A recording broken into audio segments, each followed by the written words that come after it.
Business Connections Live, the UK's leading online business channel.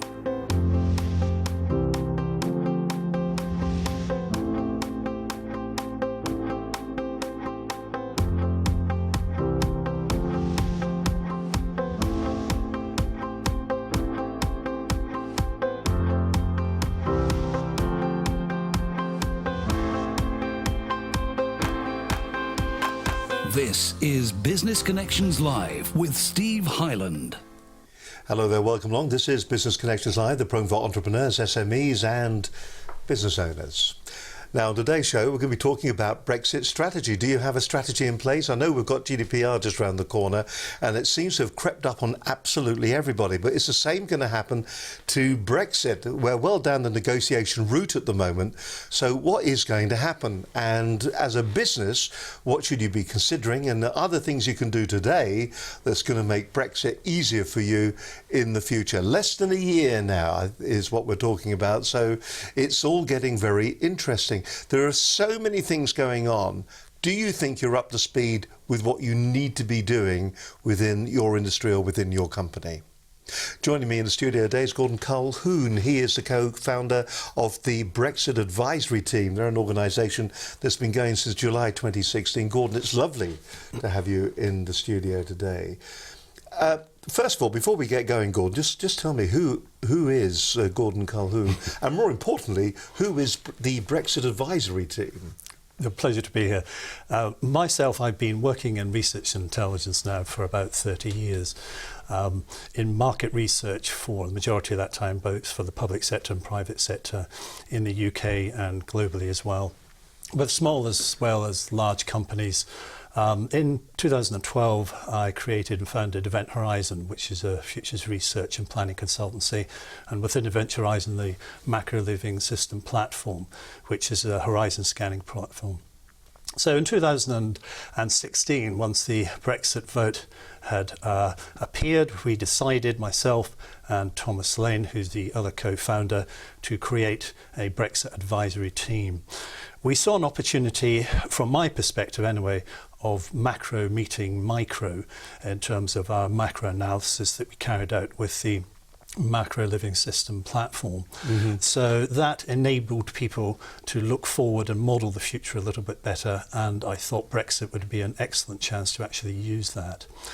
The two pillars that we looked at carefully in 2016, the first one was what we wanted to do was to build a company, build a group of people that had a legal and regulatory base, and so we created over the last nearly 2 years very good relationships with international law firms in the city and around the UK, and also with academia, because we think due to the nature of Brexit and the legal and regulatory position, we need to have that knowledge base if we are to give advice. So that's what we decided to do in 2016. We've been working on that since.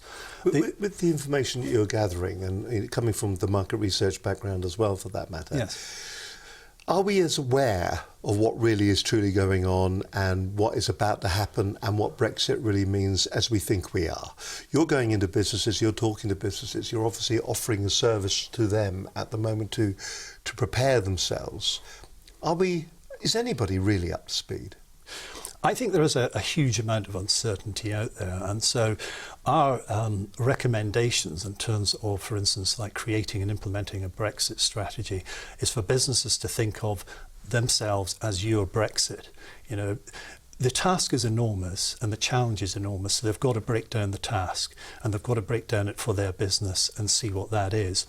What do you think the big challenges are for business at the moment? I mean, for instance, we're looking at GDPR at the moment. We were talking about that just before we came in. GDPR is the first kicking that I think businesses are going to get. E-privacy will be the second kicking, and the third kicking will be the kicking of all kickings. Yes. will be Brexit. So, you know, where are we then on that? Well, firstly, there's the uncertainty aspect of the nature of the negotiations. I mean, if we look at phase one, where we called it the divorce phase, where we had to kind of tick all the boxes and try and make that work. Even this week, negotiations continue on just trying to finish that phase off. And then the second phase surveys, which is looking at a future trade agreement. That's starting and will continue to start, and hopefully by October, November this year, it will get through to both parliaments and things will progress onwards from there. But since the beginning of this year, looking at the surveys out there, business leaders have become a little bit more confident, a little bit more positive about the general situation and the clarity that's becoming a little bit clearer. But is it a case of that we've got to be confident? We've got to be confident about where we want to end up being. But the problem is at the moment is that the end result of where we're going to end up at a macro scale in terms of the UK and the EU isn't yet been clarified, hasn't yet been clarified. But I think it's, it's for the UK and the EU to make this work. I don't think it's a case of it not working. So they've got to make it work somehow, and they've got to provide clarity for business as soon as they can. And would you say that's when you go into businesses, what are they saying to you? Are they saying there seems to be no real clarity anywhere at all at the moment? For instance, you alluded there to trade talks and everything, and you mentioned, Canada took 7 years for an agreement between themselves. Of course, Canada, the other side of a great big expanse of water, their laws are different. Our laws are the same as the laws that we are leaving at the moment. We may well drift further and further apart, making negotiations more difficult. But we are in a prime position at the moment for any form of trade negotiation, aren't we? Well, we are, very much so. The United Kingdom is a very powerful force in Europe, regardless of whether we're part of the EU or when we leave the EU, will still be a very, very important partnership. And I think that's what the government's trying to achieve. They're trying to achieve a long, enduring and deep partnership with the EU, and with a special, free trade agreement and a understanding that benefits the both parties. And I'm sure behind the curtains, the EU would probably want to do the same. Let's just hope so. When you go into we do hope so. When you walk into a business, an organisation, because you will effectively be looking at doing Brexit audits, effectively, is what you're doing to Yes. organisations. When you walk into an organisation and you've been talking to managing directors and CEOs and to different board members, what are the big problems that they've got at the moment? Where are the issues that they see, and are there any quick fixes, any solutions for them? Well, the approach that we've taken is really to we've listened over the last nearly 2 years to large, medium, small and micro businesses. We've conducted quite extensive research with them, and also from our own experience. We have gathered, going back to this uncertainty part, we have gathered the conclusion that we come to is that the uncertainty has to be clarified and isn't being clarified yet. So contingency is being built in. Whose responsibility is that? Do you think, is it the governments? I mean, for instance, some of the trade organisations and the different parties sort of talk to government. For instance, CBI, for instance, they're very worried about it, aren't they? The different people at the FSB, the Chamber of Commerce in the UK, of course, they're all. It's nearly counterproductive because they're saying, look, you're all doomed. They are the one from Dad's Army, aren't they? You're doomed. And this is what seems to be coming out. There doesn't seem to be this, this is where we are, this is what we're going to be doing, so let's get on with it and make it the best that we possibly can. There seems to be, the doomsayers are out there and they're having their day. I think there has been a lot of focus on the risks associated with Brexit, and as part of our consultancy, as part of our advice, we're trying to open up and explain to companies that there are lots of opportunities as well with Brexit, and those opportunities can be with a competitor set, can be with new markets as well. So it's not just looking about risk mitigation, it's also looking at opportunities that will develop. Now, in order to do that, you have to have a Brexit strategy. And do we have one? Well, I think if we look at, for instance, as a country or as a business, as a country, I think there is I think there's a strategy there. I think there's a strategy there. One of the difficulties with negotiations, especially the negotiations which are held in front of the cameras and out there, is a lot happens in the background, but out front the messages might be kind of slightly different. But I think where we need to get to is a place where clarification is given to business as soon as possible as to what the future model kind of may look like. In the meantime, businesses really need to take action now. They need to think about their own Brexit strategy. We have enough information to understand what type of scenarios could potentially evolve in the next 12 months to kind of 3 years and beyond. I mean, we could be looking at something up to 10 years to move this forward. But there are boundaries there that we can work with. We don't have the detail, and that detail may not emerge for another year or two even. But companies can even after we've left? Even possibly after we've left, because there is a huge amount to do. But that said, the government is working as hard as possible, and of course will be taking into account the needs of business and trying to move things as fast as possible and get the information out there so we know what we're doing, and as I say, hopefully sticking to the timetable. Do you think we've got the expertise both within the civil service and also, for that matter as well, commercially in business to actually carry this off? I think we do. I mean, I think the UK is a global hub. I mean, there's no doubt about it. I mean, look at the private sector. We've got a fantastic workforce in the UK. A great professional services workforce, both for the UK and internationally as well. The civil service is a huge group of very well committed people, intelligent people who know what they're doing. There's a lot of work done in the background by the civil service. It's probably one of the best civil services in the world. As far as leadership's concerned, kind of political leadership, well, at the end of the day, I think you can only try as hard as you can, because it is a two-way negotiation. And of course, there are other macro factors across the world which are impacting. We've seen that in the US. We've seen, the potential for trade wars and tariffs coming up. So there are other macro factors which will impact on this. But the bottom line is the UK and the EU need to come out of this, in a deep and long enduring partnership, but one that works for business. All right, listen, more from Gordon Colquhoun, very shortly co-founder of the Brexit Advisory Team. That's all to come on this edition of Business Connections Live. Hi there, you're watching Business Connections Live. It's great to have your company as always. Here we are, it's a Monday lunchtime, and there is a danger, of course, with any topic when you're talking about, there are two at the moment that are probably driving people nuts, and that is GDPR. That is one topic that people go, if I hear anything else about GDPR, the confusion around GDPR is phenomenal. Got a little bit about GDPR coming up a little bit later on from Linda Pazant, and also Brexit. People, I think maybe there's a bit of a disconnect perhaps for some people. There are some people who are very active, very pro Brexit, really want to get out, let's get our sovereignty back. Some people are saying no, we don't want to be doing that, because what we do need to, we're stronger together. There's all of that still being discussed at the moment, but the people that are left in the middle are the people that still got to generate and make the money, the businesses, and we'll be looking at some of the issues and some of the problems that you'll be coming up against. Another organisation that's been having its time over the last couple of weeks, of course, has been Facebook.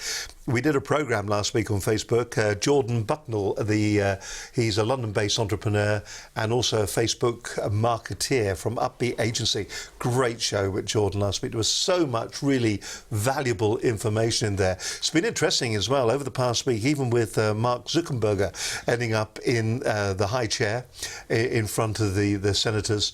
Even while that was going on, while the shares were going up and down on every answer that he was given, the actual analytics that are coming back are saying that people's usage of Facebook just hasn't changed at all. There has been no change in the way that people are using Facebook today. So is it a tool for evil, or is it a tool for good? Is it something that you as a business owner should be 100% aware of, and is it something that will help you increase your turnover, increase your sales? Last week's programme looked at some of the fundamentals that you needed to be aware of when it came to Facebook. It was a great show with Jordan. If you haven't watched it, I've watched it twice again, because as I was sitting there, I go very quiet when I'm really just thinking so hard. Brilliant information. If you missed the show, here's some of the highlights from last week's edition of Business Connections Live.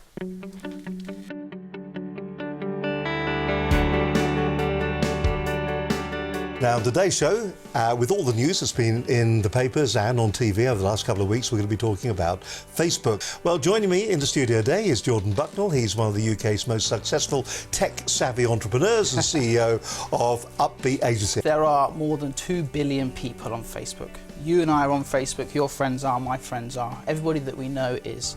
So therefore, there is a huge opportunity there to be able to tap into that audience and be able to, you know, place ads in front of the most relevant audience. I mean, there's never been a time in history where you can place an ad in front of the most relevant audience to your business. I mean, look, in the beginning, when you're starting out, it's like anything with starting a business, okay? It's not easy, it's hard. You know, these things, it takes time to develop and to get right. If you're an established business, and you were saying about perspectives, because maybe if you're an older business owner or you've been going for a while, you may not see it as something that you wanted to tap into is a place of value, but actually you with more experience and more credibility in the market have actually got a lot of tools and assets that you can tap into to use something like Facebook to be able to gain more of a market share.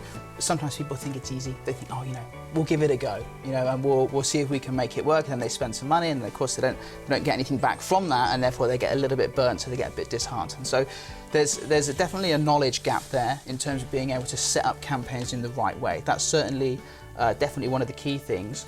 And then having the time to be able to implement the right type of campaigns and the right type of strategy to be able to really tap into the power of the platform. There's a huge amount of people on there, which means scalability is one of the things that it really brings as an advantage, which means that, you know, your ability to spend £100 a day means you can also spend, you know, £10,000 a day or more. Yeah, there's no real cap in terms of the scalability and the size that you can really go. I'll tell you what I'm going to do. I'm going to work backwards. So you said awareness, consideration and conversion. I'm going to start at the bottom of the funnel on conversion. Okay, and there's a good reason for that, and I touched on it earlier. There's some easy wins that businesses can have to get up and running. Okay, so let's suppose that, as we said earlier, you have a website.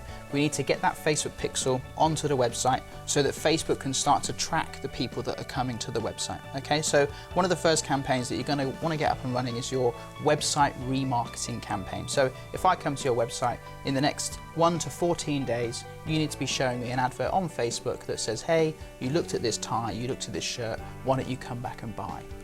The awareness stage is really just getting your brand out there and being able to connect with people, maybe getting them to like or follow your account on, you know, Facebook or Instagram, and really just kind of getting yourself in front of them. So video, okay? Video is one of the most amazing ways to be able to connect with people, build a relationship with them, you know, and position yourself. And there's some really interesting ways on Facebook that you can go out to an audience and use video to be able to connect. The thing that you need to do is, you know, make sure you're aware of who your target audience are and really get a good idea of who the people are that you want to be bringing into your business, and then have an idea of, or even just ideas around what that content might be that's going to interest them in some way.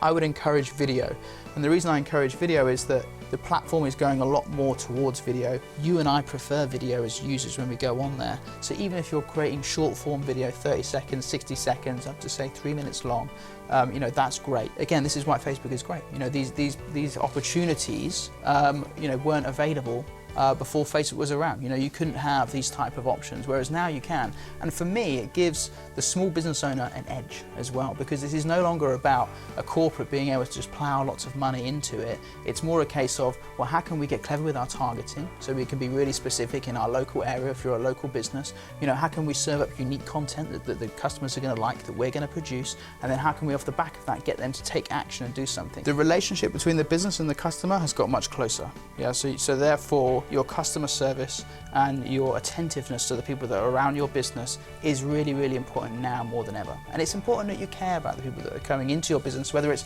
awareness, consideration or conversion. You know, you need to be taking care of these people at the different phases.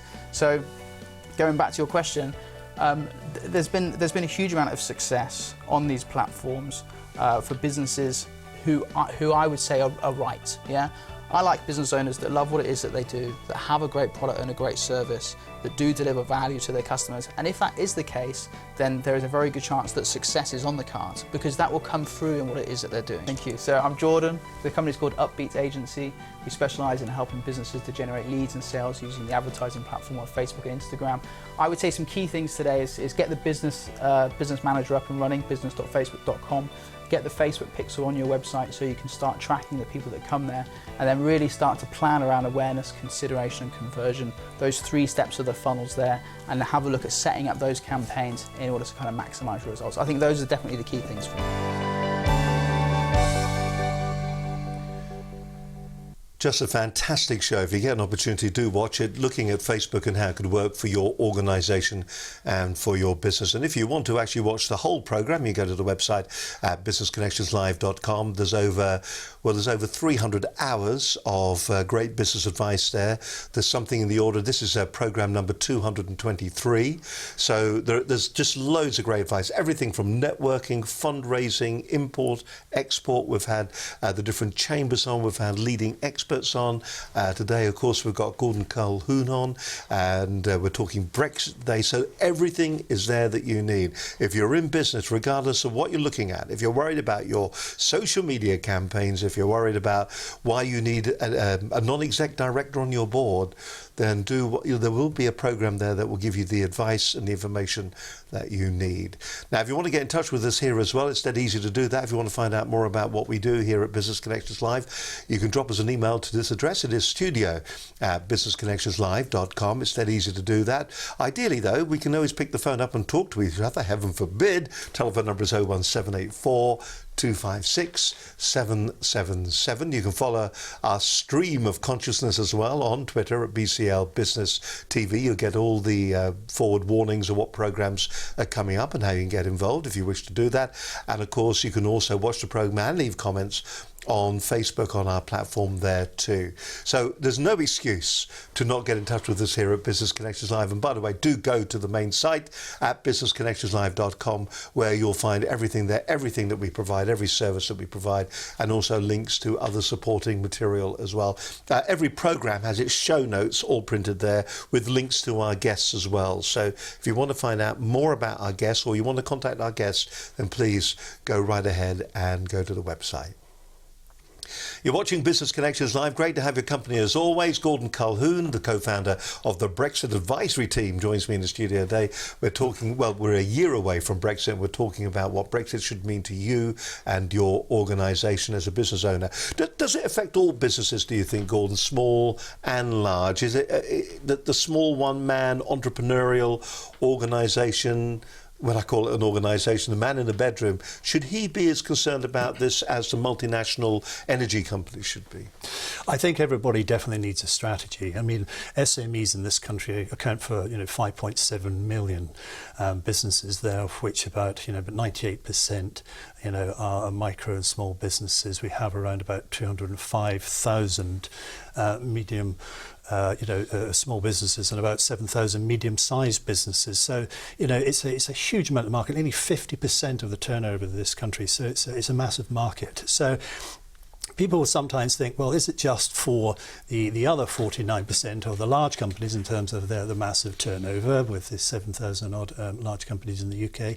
Well, it's not just about them. It's about the man in the street as well. It's about that person in the micro business, because Brexit will affect every single business from small right through to large. And how it affects it are in different business functions. So we have operations. There will be lots of impact in terms of data protection. For instance, we already had GDPR, which has come through, and also e-commerce, which is coming through, of course, as well. So there's a lot of data protection issues there. There's also supply chain that people are concerned about as well, because some of these businesses work with small margins, and how will it affect supply chain? And of course, import-export is a very important area as well for some of the business. For the larger businesses, there are HR issues in terms of EU, the current EU employees working in the business, what kind of status they may have as we move through the transitions, we move into Brexit through the transition. So it can affect any size of company. There is also investment issues, and again, that's not just for a multinational company, it's for a small business as well. How do they put that extra money into expanding, or do they hold back, and what are the issues around that? So we've already seen from our research a reduction in investment across the board, and I think also we've seen the consumer spending quieting down to an extent. Business has got to accommodate all of those different headwinds, economic headwinds, Brexit, and the whole lot. So that affects absolutely everybody. And with Brexit, it will also affect them not just at work, but it affects them at home as well, and the things that they purchase and what kind of spending power they will have. So It truly is. It goes way through the system and will impact on everyone. So everybody needs to be thinking about it, and everybody needs a Brexit strategy. Is it possible to have a Brexit strategy where I do nothing? Is that an option, where I just sit back? I think it is. I mean, that is an option. That is a strategy. What we are saying to people is that with any challenge, it's best to begin to understand the challenge early on, begin to create a framework for that challenge, and then grow your knowledge as time moves on until you meet the challenge. If you leave it to the end, you might find that your competitors have done a lot more work ahead of you and have taken a larger share of the market, as an example. Or you may find, in fact, that you're at the back of the queue when it comes to some regulatory or legal changes, and it's possible that that may take time and may have an impact on your business. So yes. Do you think we've been let down by the talking politician classes? Have we been let down a bit? Because even here we are, less than a year away now from the beginning of the end, as some people will call it, or the beginning of Brexit. There is still no clear direction for us to go. We're still unaware of what the trade arrangements are going to be. Have we been let down by our politicians, do you think, in power? I know that's a very leading question, and you know, we're not going to name names or bring their faces up, but it does seem that there's always this tendency, and we do this as a nation, that we talk ourselves sometimes into a corner, or we talk ourselves into bad news. If everybody goes around the country going, OK, what we're saying now is that we're going to be leaving, we're going to leave, we've got Brexit. You don't hear a lot of people going, well, Brexit's going to be great, except for the Nigel Farages of the world. Brexit's going to be great. But we don't talk it up. We always, as a tendency, will talk it down. So, I mean, what do we do in that particular instance? Are we let down by our politicians? I think the challenge is huge for politicians. I wouldn't imagine there's a politician that wouldn't want to make this work. That's the first thing, because that's the job. Like we all. But don't you think there's a few politicians in there that would like to see it not work, so they can go, I told you so? I think there would be politicians, if they're playing politics, that might want to kind of, from a personal perspective. I love your diplomacy is second to none, by the way. maybe they'd want to enhance their careers, let's say. But I think you hopefully become a politician because your values are somewhat connected to the greater good and a force for good. So I'm hoping that the politicians are trying to do as best possible. And I think, again, behind the curtains, I think we've seen it, across the board, that politicians recognise that certain things have to be done. We have a challenge, and we need to get on with it. They might not be happy with it, but we need to get on with it. How do we create a successful Brexit strategy then? Where do we start? The first start point is to recognise the challenge itself. And if we've talked extensively to businesses, and what we're finding is, just to quickly reflect on a Bank of England survey that came out just recently last quarter, that 2/5 of chief execs are still not taking any time during the week to think about Brexit. So this goes from the very top to the very bottom. Firstly, you have to recognise there is a challenge there. And once you recognise the challenge there, you need to take ownership for it, because this ownership belongs with leaders and with the board. But is it because they don't have enough information to make a decision?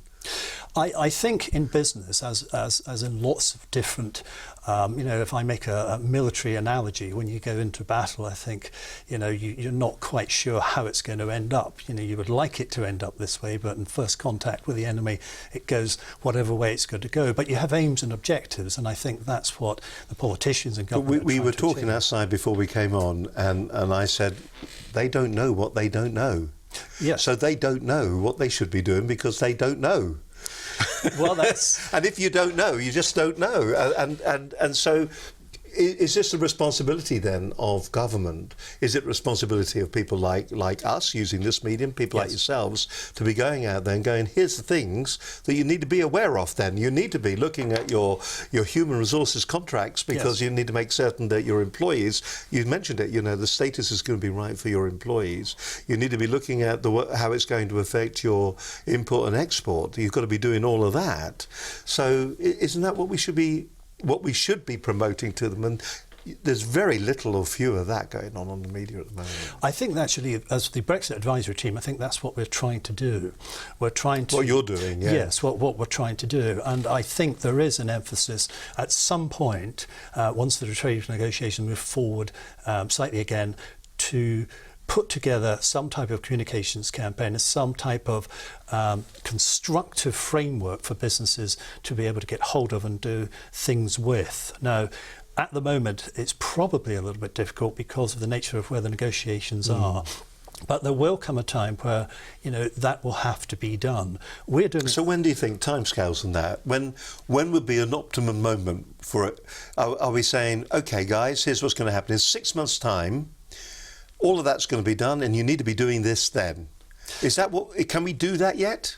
Well, I think we need to do it as soon as possible. That's the first thing. If I compare it to what we've been doing over nearly the last 2 years, is that we've been, through our experience and through our research, through talking to businesses, through working on projects, we've understood that things can be done. A Brexit strategy can be created. Now, it might not be detailed, but one of the most important things is recognising the challenge and moving people, including senior teams, as well as employees and suppliers and customers at the end of the day, into an environment where they recognise that changes will happen and you're able to report on those changes, however small they may be at the moment. But if that process, that strategy isn't in place, then things may happen pretty rapidly and you might be starting from year zero, as opposed to having worked on it for a bit of time and have a framework at least for you to give you some idea of the future modelling. In the research and intelligence, with the Brexit Intelligence Monitor, for instance, we're looking at modelling scenarios, and companies at the moment, businesses should be moving through various scenarios. They should have scenario planning as part of their intelligence toolkit, or they should be finding someone who can help them with scenario planning and similar kind of futures research and intelligence products that can get them to start thinking, get them to start talking about Brexit, because again, it's not just about risk mitigation, it's about spotting those opportunities and getting people to talk and be familiar with it. The thing is that the experts seem to be so divided on what is right and what's wrong, or what's going to happen and what isn't going to happen. Yes. Mark Carney, as we mentioned earlier on, is if Mark Carney says one thing, then the opposite seems to happen. His predictions have been really nearly undoubtedly unreliable. The LSE also, everybody's looking for I can see what they're doing. They're looking on the worst possible outcome, yes. But that doesn't help anybody, does it? If you never talk anything up, or if you go into something thinking you're going to fail, yes, then you're setting yourself up to fail. And there is this whole feeling at the moment that yes. that's what the people that are doing the risk analysis of Brexit are setting us up to fail. I think that there's only so far that government and government organisations can go in terms of how they report. As I said earlier, I've worked extensively with government. I understand the boundaries they work within. Ourselves, in that matter, we can go a little bit further in terms of our risk analysis and our models as well.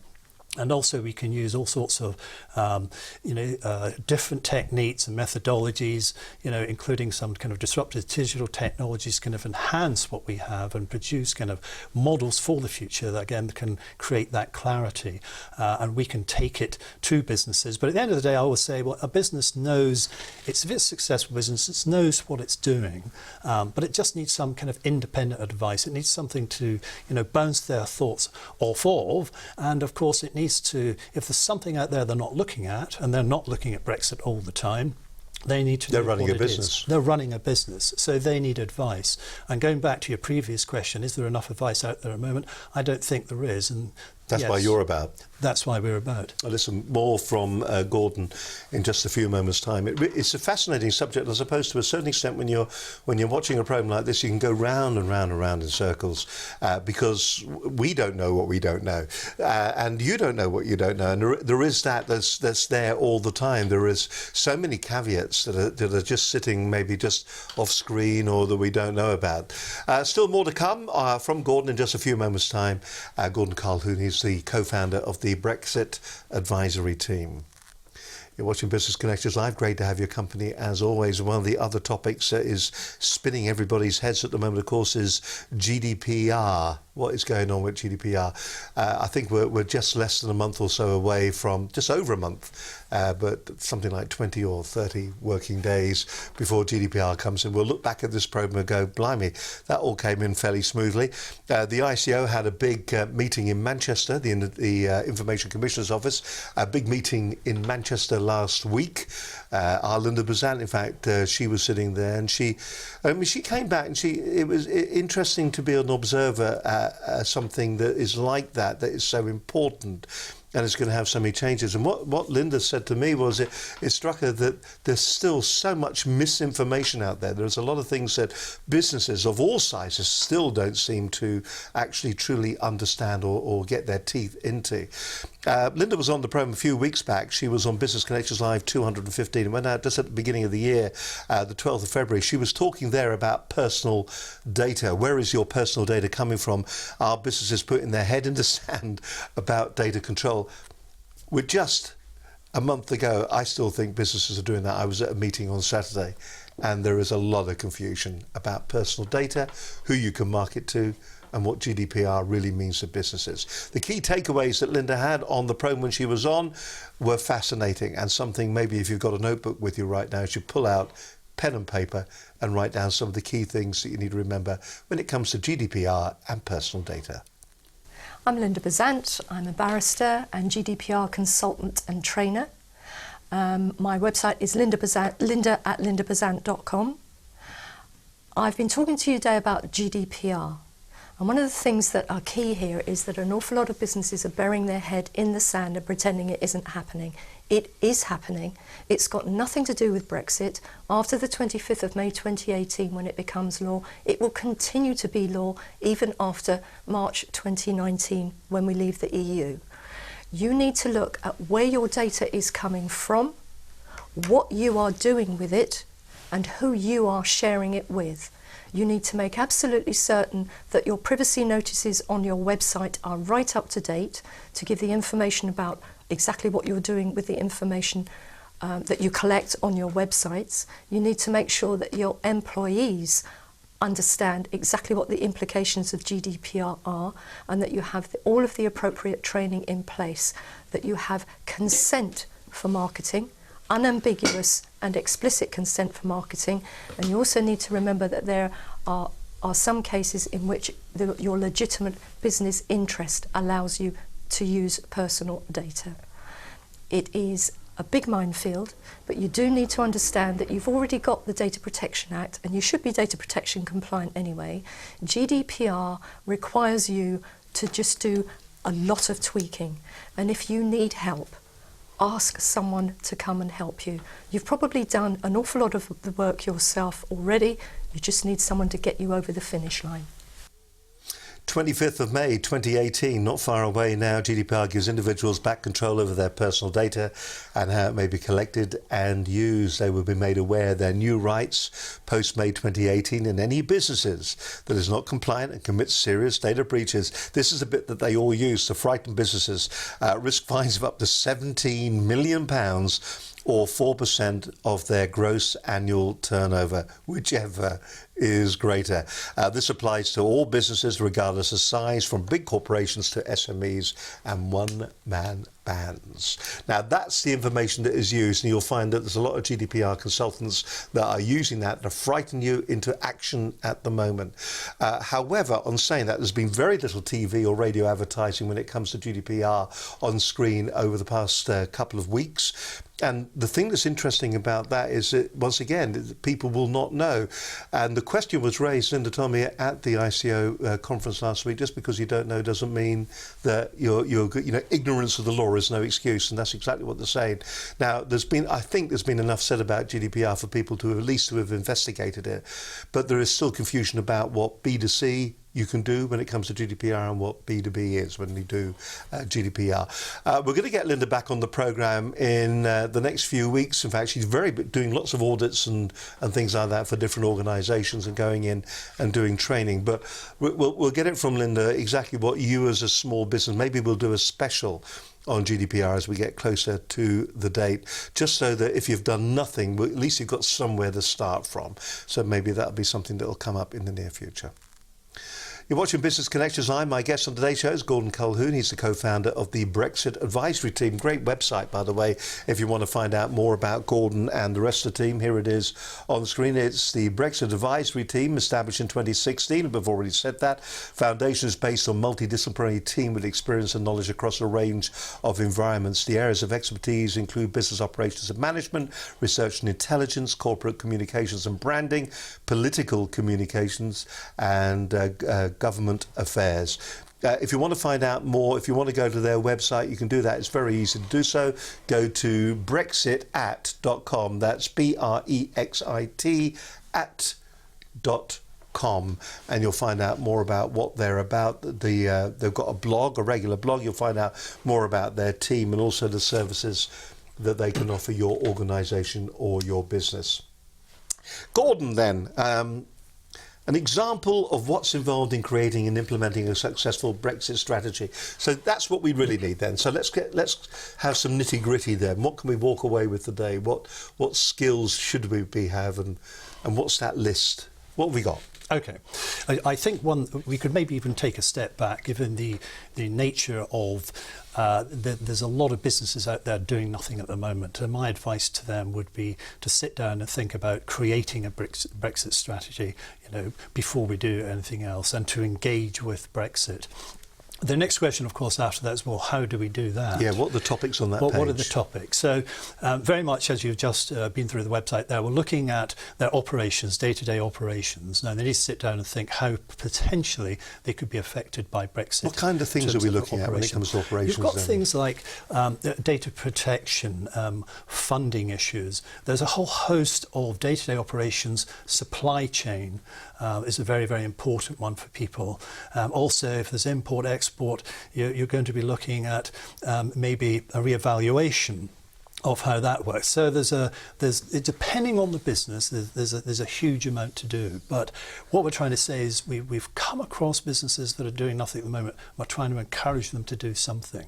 Also, research intelligence is very important, because there's a lot of information on Brexit out there, and what we are trying to do is clarify the information for that business. And again, it goes back to saying this is your Brexit.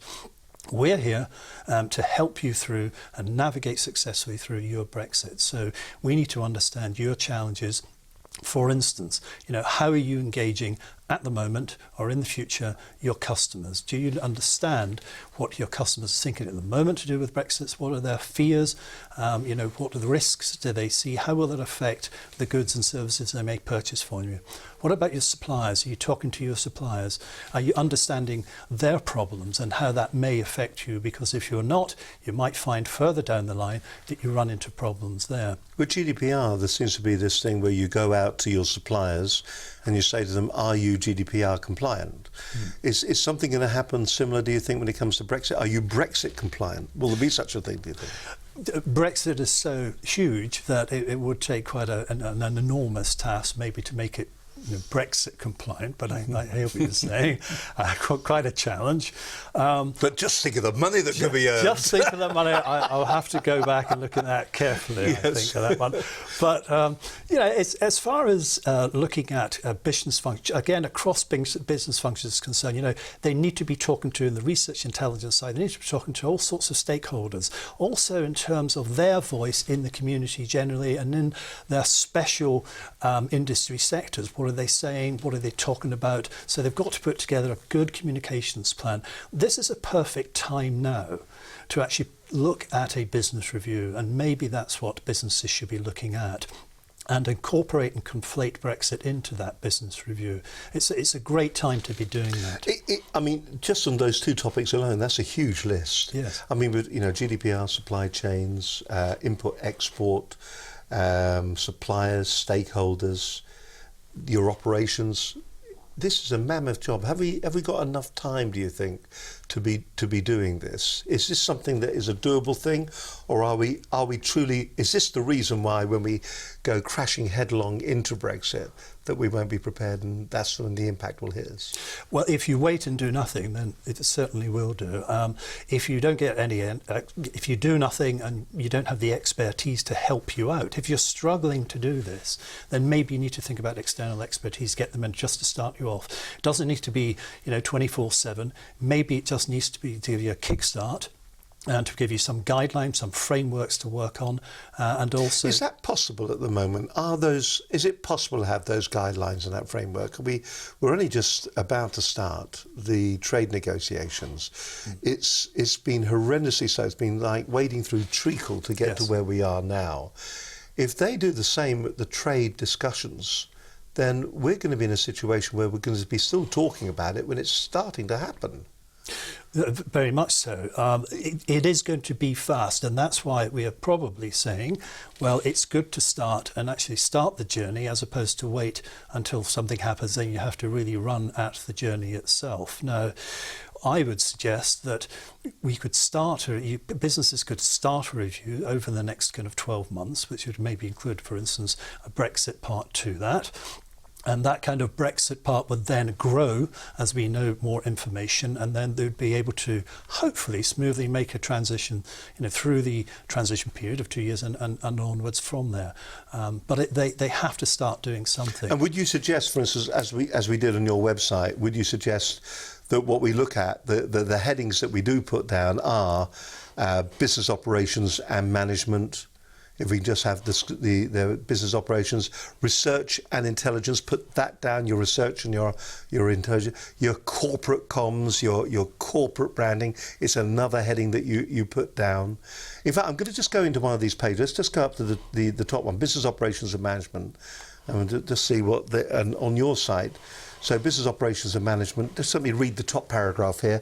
Replus is an established turnaround transformation advisory firm. The programme management and developed to successfully improve business performance has been revised to effectively take companies through Brexit. The thing is, it's looking for that absolute concrete advice. And it just seems that nowhere can we actually go, that's what you need to do. When do you think that day will come? When there'll be bits of paper that people will go, you getting ready for Brexit? There you go, there's your plan. Use that. I think one part of the Brexit process is dealing with uncertainty and living with the uncertainty of the process itself. So, companies businesses need to think about how they change their strategy and look at a strategy that involves a lot of uncertainty and evolution as things move forward, and implementing new things that appear and changing their plan as things begin to become clearer. Hopefully, again, as I say, over the next 12 months, that'll help business. It'd be nice to think over the next 6 months. But in order to do that, you need a framework, you need to engage it. And again, that goes back to, we know businesses have, to a degree, engaged it. We know the trouble, obviously, some larger consultancy firms have with persuading businesses to do more, because it is an argument out there, not just for ourselves, but for all businesses like ourselves, where clients will turn around and say, well, listen, why should I do anything now, because there's not enough information. So, do you think we should be stepping back as business owners? And maybe, we'd love to hear your comments on this as well. You can tweet them, you can put them on the Facebook page or whatever, but is there an opportunity here for businesses to step back, and you said it earlier on, maybe to look at their business plan and really just to work their way through their business plan again, and look at the opportunities that could potentially be there? Of course, it's been whispered in my ear, the big problem, of course, is we can be all the way down the line, and someone could just very easily sort of say, well, in fact, what we're going to do, we're going to bring it back to the House of Commons, they're going to have a vote on it.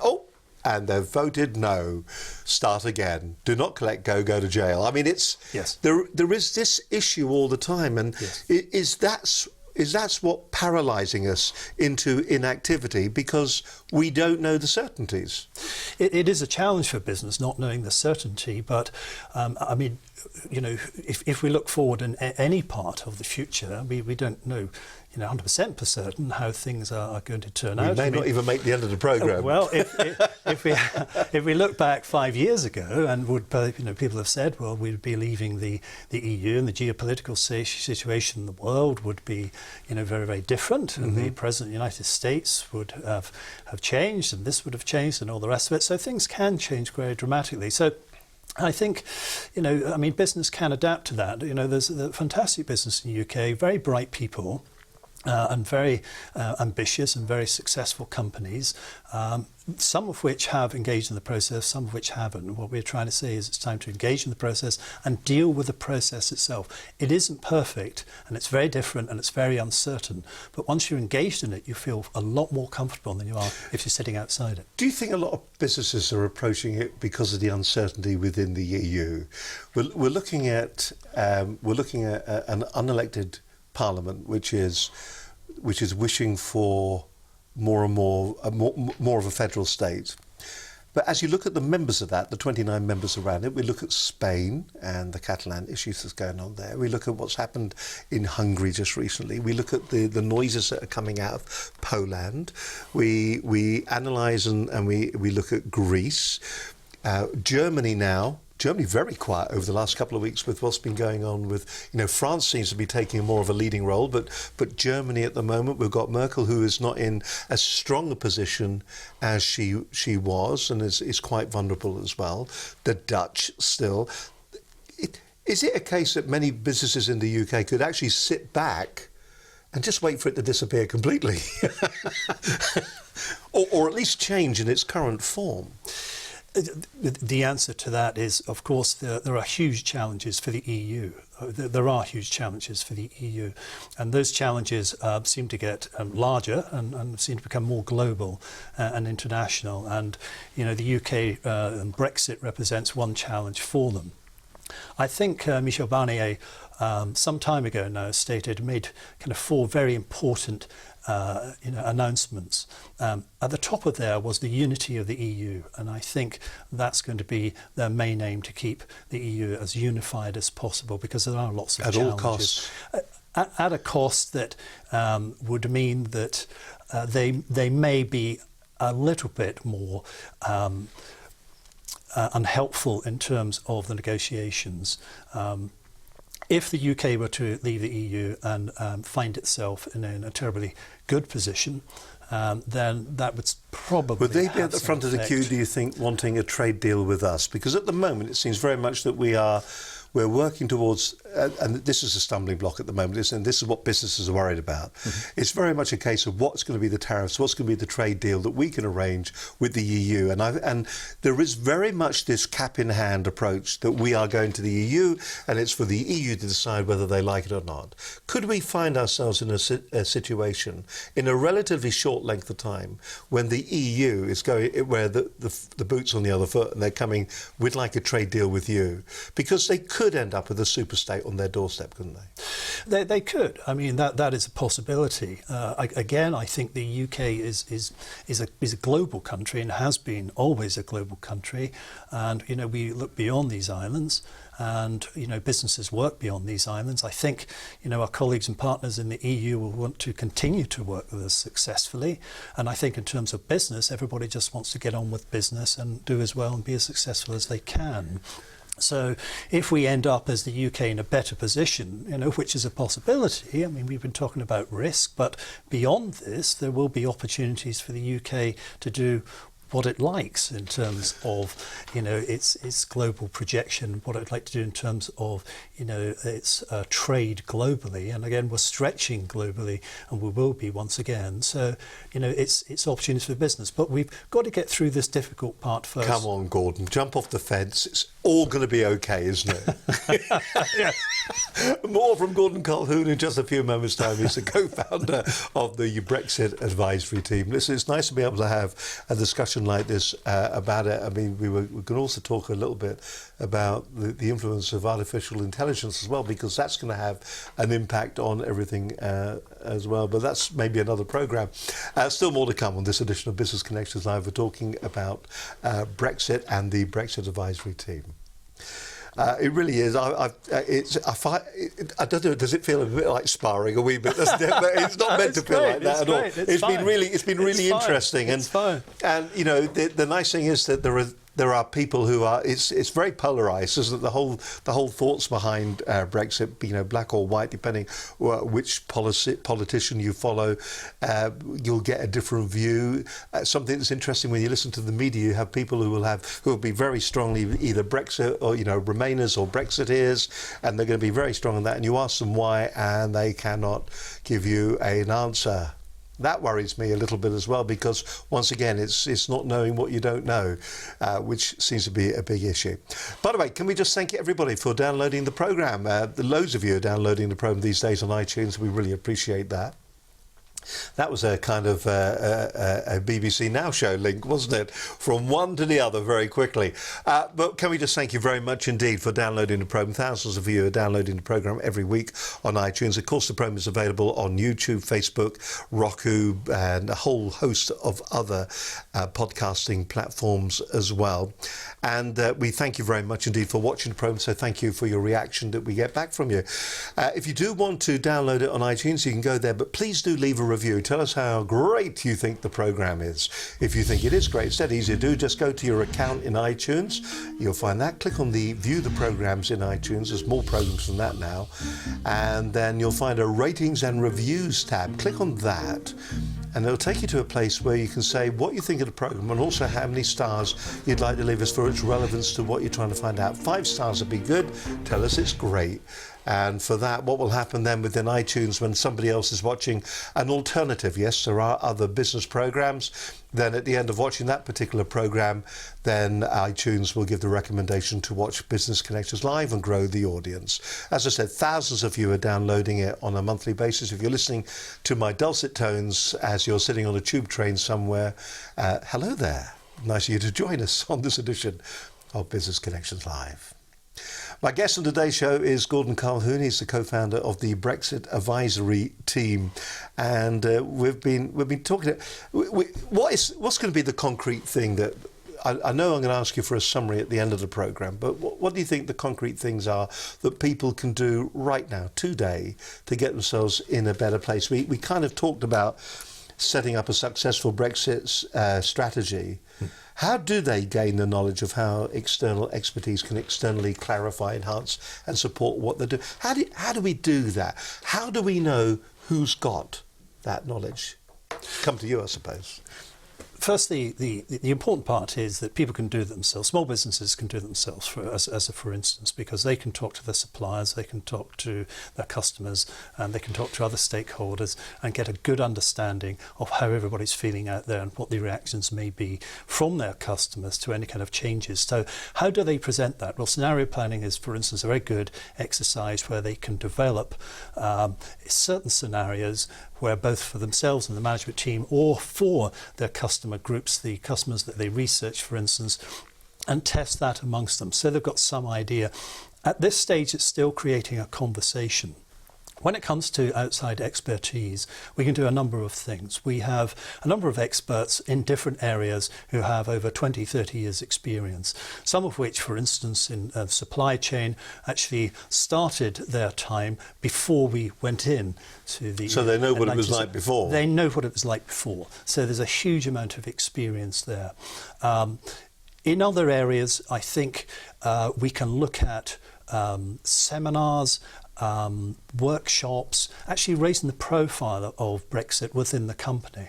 And that may be, for instance, a medium-sized company may want to talk about Brexit within the workforce. So they may want to kind of run an event to do with Brexit, where there are seminars, presentations and workshops, just to introduce their strategy to a potential Brexit strategy and gather opinions and perceptions of their employees. I'm just trying to visualise that kind of event. So if a company was thinking about doing something like that, yes, what would be the kind of topics that they would be talking about? So you've got your workforce there. Yes. It tends to be the managerial team, the leaders that that define what the business is going to do and how it's going to do it. Yes. By talking to your workforce, you hope to achieve what?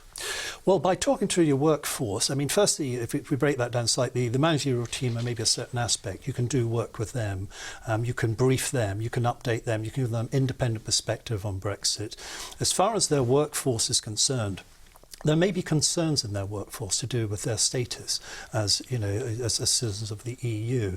There may be concerns with regards to their employment and data protection, or what they do themselves in their day-to-day jobs, depending on where they're working. If we're talking about the fisheries industry, if we're talking about whatever. So there's lots of different industries. It depends on the industry that you're talking about. But there'll always be issues that people will have. I mean, I think the papers every few days, you hear stories of people want to leave the UK because of the way they feel about Brexit and take their trade and their skill sets away. And of course, as we know from the past 12 months, we have identified shortages in skills across, you know, industry sectors, and of course that's a worry for business. So businesses need to get to know how. Some people would say though that organisations are using Brexit as an excuse to redeploy their workforces.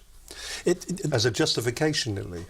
I think any large kind of macro event, macro change, be it a financial crisis or Brexit or whatever, you know, people will use it as they want to use it. But from our perspective, what we're trying to do with companies is to ask them to talk to their employees, talk to their suppliers as well, if there are any problems in that chain, talk to other stakeholders, and of course, they want to be talking to the association, other groups of companies in their industry sector, to get that conversation going and to fill their knowledge bank as best possible, you know, before things clarify, you know, from government as we move through the process. Gordon, you had a list there that you came in with. Have we covered quite a lot of the list? Very much so. Excellent, because I have Mark Carney's crystal ball here. Steady. And if I did have it here and I was putting it on the table, where do you think we'll be in 3 years' time then? We look back at, you know, maybe 4 years' time. So it's a year on from now, and we've been out for 3. So that's the end of the 2 years kind of cooling off period, and we've been out for a year. What do you think the outcome will be? What's your personal feeling? Or is it a case of it's all the cards or all the balls are still up in the air? Well, our product is the macro living system platform. Now, the interesting thing about the macro living system platform is that it can consistently change and learns from itself. So, projecting into the future a model, the model changes all the time. So, making predictions, making forecasts can be incredibly difficult. But at times, you can build in boundaries that give you a high probability of a potential future or probable future happening. At this point in time, in terms of the information, it does look as if we're going to continue through the Brexit process. It looks as if we'll be through the transitional process, and then we'll have to start thinking about putting some detail in the actual the outputs, which at the moment are very broad brush on both sides, not just the UK but the EU as well. So there's a lot to do. And it's going to take quite some time, but that seems to be in the general direction at the moment. What kind of Brexit will happen at the end of this next 12 months? Well, I was going to say, on a scale of 0 to 10, where 10's great and 0 is awful, where do you think we'll be in that scale? I think when it comes to the UK and the EU, they need to make sure that the people who live in those countries and the businesses that work in those countries have the best advantage from any future deep, enduring kind of trade agreement. So 0 is fail, 10 is fantastic. I would say we'd be looking probably about between 6, but probably about 7, something like that. That's not bad, actually. Gordon whispered in my ear, he said he's going to say 5. No, you see, 7. That's good. And that's quite positive. And that's the way we should be approaching this. Very much so. Because there will always be opportunities in everything that we do, but we have to make the opportunities. We have to engage the subject, we have to identify the problem, we have to find the solutions, and then we have to move on and be successful after that. it's been absolutely fascinating insight into all of it. If you'd like to find out more about Gordon's company, you can go to it's the Brexit Advisory Team. The website address is, he says, just putting his glass on, it's Brexit at, that's BREXITAT.com. And you can go onto the website, you'll find out more about the Brexit Advisory Team. They're running regular blogs. You can contact them as well if you want some advice within your organisation on how to move your business forward. As I said, established in 2016, the advisory team demonstrates an unparalleled commitment to supporting businesses through the Brexit process. And as businesses, we will all need that expertise, because while all this is going on, we as business owners have still got to run our businesses. So that additional support, and I think you're going to get a lot of people that are going to be out there that are going to be maybe claiming that they can do stuff like this, but you can see here that already we've got a heritage that has been built up over a number of years, and the Brexit Advisory Team will be able, from their expertise and their experience, to maybe point you at least in the right direction. Every week we always ask our guests to give us the key takeaways that we need to remember. It's straight down this camera over here, camera number 4. Say who you are, where you're from, and Gordon, the airwaves are truly all yours. Thank you. Colquhoun, the Brexit Advisory Team. My first point would be engage with Brexit. Second point, create a Brexit strategy. And thirdly, if you can't do it yourself, find some external expertise to help you navigate successfully through the Brexit process. Blimey, I think that's the shortest answer you've given for the entire show. It's been absolutely fascinating. Hope you've enjoyed it. Don't forget the programmes that you need to watch. You can watch this one again and see whether you agree or disagree. You can go back. You can watch us on Facebook, of course, or on YouTube or any of the other podcasting platforms as well. The other programme I do suggest you look at, Linda's done a couple of programmes on GDPR. And the program that we highlighted on this particular show is where we were talking about personal data, and that's Business Connections Live 215 went out at the beginning of the year. It's the whole area it's an area of concern, it's an area of worry, regardless of how you voted or where you think we're going. And of course the thing is that we've got another level of politics sitting in there as well. There are people who, even though the public have said they want out, or at least half of them did, then the other half want to remain in. So a bit like what happened in Ireland, they're going to keep having they did there, they had referendums until they got the right answer. And there is always a danger of that happening again, so don't think that the referendum has gone away. I think they said, didn't they, that it would be dead easy for us to turn around and go, actually, we're going to call the whole thing off. We're only joking anyway, we want to stay part of it. Would that put us in a weak position if we went back? Well, I think it would probably be quite difficult to go back. One question that keeps coming up is, can we always go back in again? Which is, of course, a possibility. If we look at the vote, we know that those of the older generations voted to leave, and those of the younger generations wanted to stay in the EU. So the answer to that question would be yes. You probably at some later stage you felt you wanted to go back in, then we could potentially go back in. It might not be as good as it's now, but we could potentially go back in. But I think the emphasis must be in making Brexit as a success for the UK, yes, and changing the position of the UK and making it more of a global Britain. And the thing about the legislation as well is that the closer we are to Brexit, the easier it would be to go back in. The further away we go, the two will diverge, won't they? Yes. So that the legalese from both sides will change, and one will not be keeping up with the other. Of course, I suppose when it comes to trade, we will have to have some form of enforcement when it comes to our trade and the laws that we have that are still compliant with what Europe wants, yes, or they won't trade with us. So it's an interesting time. It's going to be very confusing. Hey, watch this space. Listen, I hope you've enjoyed today's programme. It's been an absolutely cracking show. My guest on today's show, Gordon Colquhoun, co-founder of the Brexit Advisory Team.